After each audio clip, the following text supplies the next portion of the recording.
네, 안녕하세요 여러분들 반갑습니다. 대의원 멘토 권혁철입니다. 오늘 삼성물산 좀 보려고 하는데요. 일단 여러분들도 아마 뉴스 보셨을 거라고 생각이 들고 있습니다. 바로 이 체코 원전 사업에 대해서 우리 한국이 우선 협상 대상자로 선정이 되었다라고 하죠. 이 전 정부의 탈원전 정책 이후에 사장이 되었었던 우리나라 원전 산업이 다시 날개를 좀 펼칠 수 있을 정도의 이슈로 보이고 있는데요. 오늘 제가 말씀드릴 내용은 체코 원전 사업에 대해서 도대체 어떻게 진행이 됐었고, 그리고 우리나라는 어떤 노력을 했었는지, 그리고 마지막으로 삼성물산에는 어떤 영향이 있는지 좀 말씀을 드리려고 합니다. 사실 삼성물산 같은 경우 여러 지금 사업 부분을 좀 가지고 있지만, 예전에 이 아랍에미리트 바카라 원전 수주 때 삼성물산이 시공을 한 바가 있었거든요. 그래서 이러한 부분에 있어서 삼성물산도 원전 테마로 좀 묶이지 않을까 해서 제가 가지고 왔고요. 그리고 좀 한 가지 강조드리고 싶은 내용이 있는데요. 여러분들께서 이 삼성물산에 대해서 좀 궁금하신 점이 있다면은 제가 궁금증을 좀 풀어드릴 테니까요. 궁금하셨던 내용들 좀 댓글 남겨주시면 정말 감사할 것 같고요. 그럼 바로 본론으로 들어가서 말씀을 드려보도록 하겠습니다. 먼저 이 기사 좀 살펴보도록 할 텐데, 일단 체코 원전 사업에 대해서 우리 한국이 우선 협상 대상자로 선정이 되었다라고 하죠. 2009년 이후 15년 만이라고 한다는데 2009년이면은 아랍에미리트 이때죠. 아무튼 우리가 지금 여기서 눈여겨봐야 될 단어가 어떤 것이 있냐라고 해본다면 우선 협상 대상자라고 말을 할 수가 있을 것 같아요. 그러니까 우선 협상 대상자가 어떤 뜻을 좀 내포하고 있는지 살펴보자면, 그냥 말 그대로 이 가장 유리한 조건을 제시한 곳을 좀 추리면서 다른 곳보다 최우선적으로 계약에 대한 협상을 제공하는 기회를 말하고 있죠. 다시 말해서 아직까지는 이 체코 원전에 대해서 수주가 확정이 난 것은 아니고 내년 3월에 최종 계약을 앞두고 있다라고 하는데, 그러니까 다시 말해서 이 축포를 터뜨리기는 좀 아직 이르지만 가능성은 그래도 있다라는 점 인지해 주시면 좋을 것 같고요. 그럼 우리나라가 이 체코 원전 우선권을 좀 따오는 데까지 어떤 노력들이 있었는지 살펴보도록 할게요. 여기 보시는 것처럼 이 팀코리아라는 곳에서 좀 상당히 노력했다라고 하는데, 이 팀코리아 아시는 분들은 아시겠지만 뭐 한수원이라든지 두산 에너빌리티, 한전기술, 한전 KPS 뭐 등의 기업들과 산업통상자원부 그리고 외교부 등으로 구성된 민간 합동팀으로 이 체코 원전 수주에 뛰어들었다라고 한답니다. 무려 2016년부터 체코 원전 수요를 발견을 하면서 2018년에는 드디어 팀코리아가 결성이 됐고 체코 원전 수주를 준비를 했다라고 하죠. 그러니까 무려 거의 한 8년 정도 준비를 했다라고 봐도 무방할 것 같은데요. 그리고 나서 2022년 3월부터 이 체코에서 드디어 이 원전 수주에 대한 입찰이 시작이 되었죠. 사실 이때까지만 해도 우리나라가 과연 수주를 받을 수 있을까라는 이 부정적인 인식이 좀 깔려 있었거든요. 왜냐라고 한다면 이 체코가 2016년에 이 원전 건설 계획을 발표를 하고 나서 이 원전 강국인 미국, 뭐 프랑스, 러시아, 뭐 중국 등등에서도 관심을 가지고 있었던 상황이었었는데, 그런데 여러분들 여기서 저희가 이 전 정부 시절 정책이 과연 뭐였습니까? 바로 탈원전 정책이었죠. 사실 이 탈원전 정책이라는 것이 좀 어불성설이라는 건데, 우리나라에서는 이 원전을 다 폐지시키고 해체하고 이 다른 나라 가서 원전을 건설을 한다라는 자체가 어불성설이라는 거예요. 그래서 이러한 정책으로 인해서 한국의 입지가 상당히 좁아졌었죠. 그런데 이번 이 윤석열 정부가 들어오면서 이 탈원전 정책을 좀 폐지시켰거든요. 폐지시키고 난 이후에 계속해서 이 원전 수출 드라이브를 시동을 걸었고요. 이러한 어려운 상황 속에 있었다라고 보시면 될 것 같습니다. 일단 체코가 원하는 방향성은 가성비와 납길이었어요. 원전 건설 단가가 이 프랑스의 반값도 안 되는 저렴한 가격이라고 한다는데요. 우리나라가 킬로와트당으로 좀 따져보자면 한국 같은 경우 3,571달러, 프랑스 7,931달러, 미국 5,833달러라고 하는데, 이것만 보았을 때도 우리 한국 같은 경우 상당히 이 저렴한 가격, 그러니까 가성비라고 표현이 될 정도죠.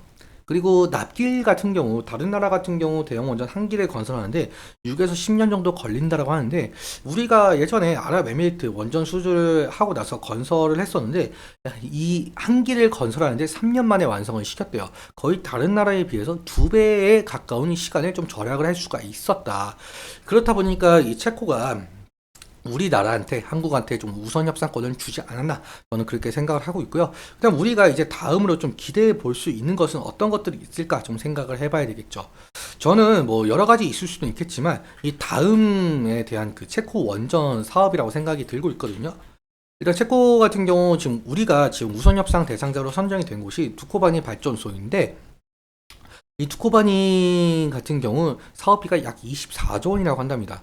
테멜린 발전소 같은 경우 추후에 좀 사업자가 정해질 예정인데 만약에 우리가 이 두코바니 발전소를 확실하게 계약을 좀 성사시킨다라고 한다면 이 체코 입장에서는 다른 나라, 그러니까 예를 들어서 프랑스나 미국한테 테멜린 발전소를 사업자로 선정을 하는 것이 아니라 우리나라한테 다시 사업권을 줄 가능성이 상당히 높다라는 거죠. 이러한 것들 있다라고 보시면 될 것 같고, 그리고 사실상 이번에 이 체코 수주 경쟁으로 인해서 우리 한국의 원전 산업 경쟁력을 좀 보여줬었다라고 생각이 들고 있습니다. 그래서 제가 이러한 것들 앞으로도 계속 관련 소식 좀 추적해 나아가겠으니까 기대해 주시면 좋을 것 같고요.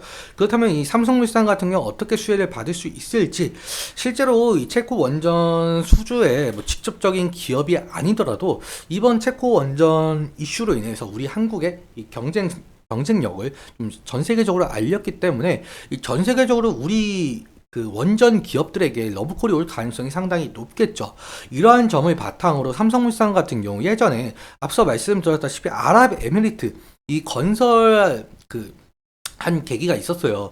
그렇다 보니까 삼성물산한테도 어느 정도 수주가 들어올 가능성이 높다라는 말을 할 수가 있을 것 같습니다. 그리고 실제로 삼성물산 같은 경우 건설 부분에 대해서 이 소형 모듈 원전을 무기를 삼아서 전 세계적으로 글로벌 시장으로 좀 넓히고 있는 상황이거든요.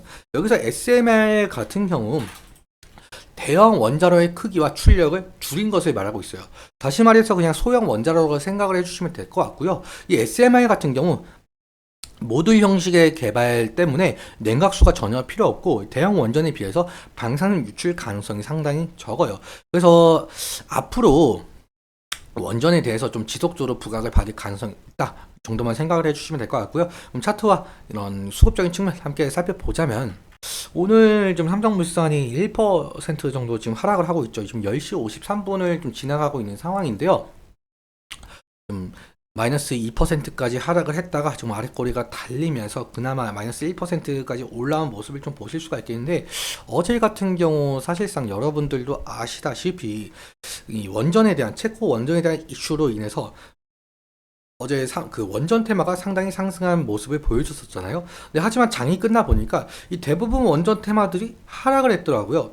저는 이거에 대해서 어떻게 생각을 하냐라고 한다면 우리가 우선 협상권을 좀 받았지만 아직 계약까지는 좀 많이 기간이 남은 만큼 시장에서 조금만 더 지켜보자라는 흐름 때문에 좀 이렇게 하락한 모습을 좀 생각이 들고 있고요. 일단 지지라인 같은 경우 우리가 어디를 생각을 할 수가 있겠느냐라고 해본다면 여기 20일 이평선 부분이 될 가능성이 높을 것 같습니다.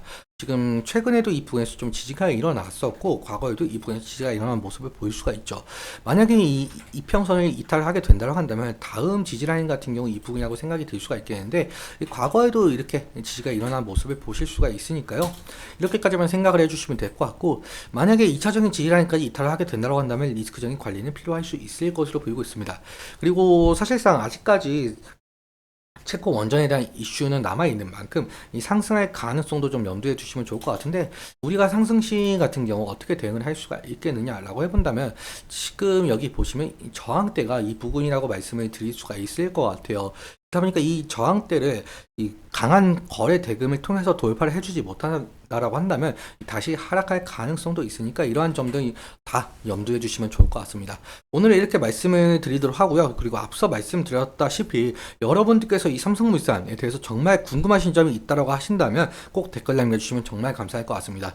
그리고 오늘 말씀드린 내용과 차트적인 부분에 대해서는 제 개인적인 견해가 있을 수밖에 없기 때문에 여러분들의 주관적인 견해와 함께 투자하여 현명한 선택하셨으면 좋겠습니다. 오늘도 시청해주셔서 너무 감사하고 지금까지 데이언 멘토 권혁철이었습니다. 감사합니다.